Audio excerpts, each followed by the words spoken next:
m minus 6n is equal to minus 7. 5m वजा 3n बरोबर 19.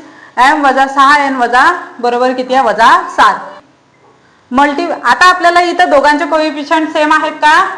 नाही. म्हणून काय करावं लागेल आपल्याला?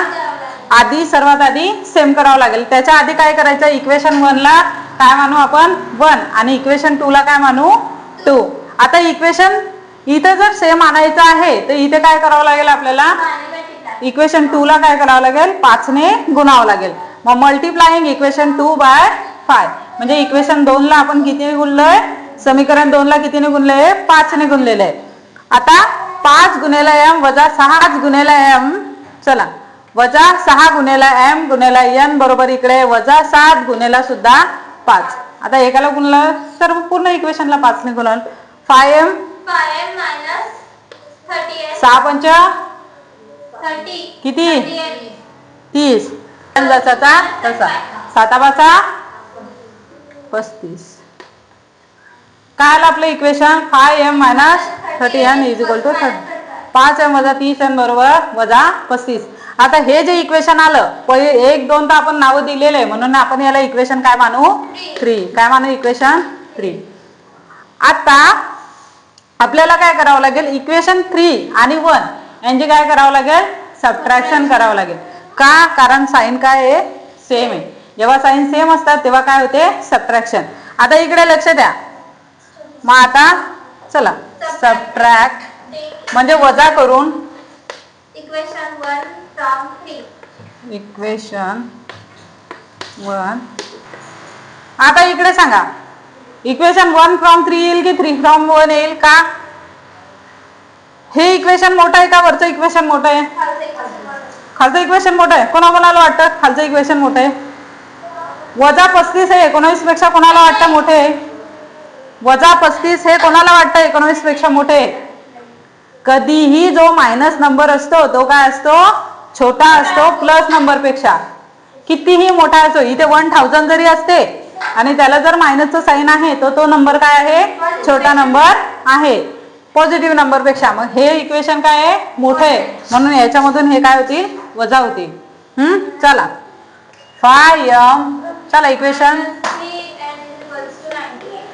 बरोबर वजा 5m वजा 30 वजा 35.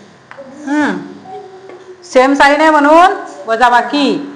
इथं दोन्ही साइन सेम आहे म्हणून इथं काय येईल? प्लस. आता इथं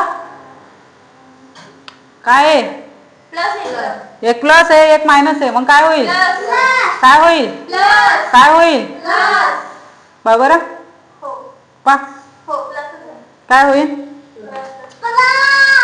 प्लस तर प्लस प्लस तर प्लस. चला 5m काय विषय संपला.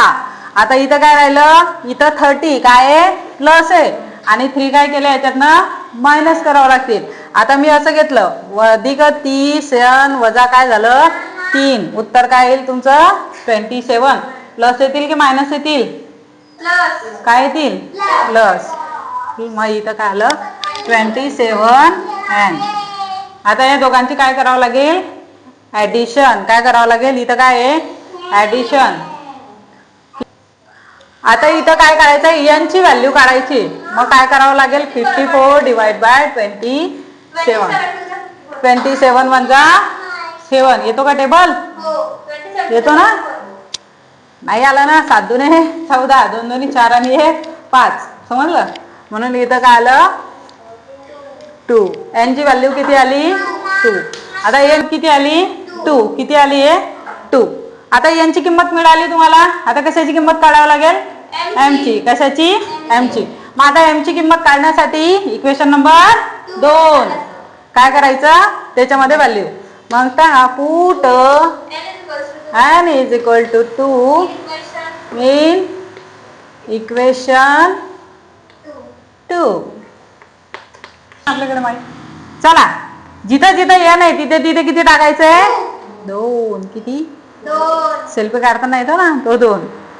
चला m वजा 6 गुणेला 2 वजा 7 चला एम बरोबर साइन 2 6 गुणिले 2 6 टू जा 6 टू जा एम बरोबर -7 अधिक 12 किती आलं एम बरोबर किती आलं 5 करेक्ट आहे का आन्सर काय आहे एम आणि यांच्या व्हॅल्यू काय आहे 5 आणि 2 therefore the solution of the equation is in bracket mn is equal to 5 and 2 correct आहे का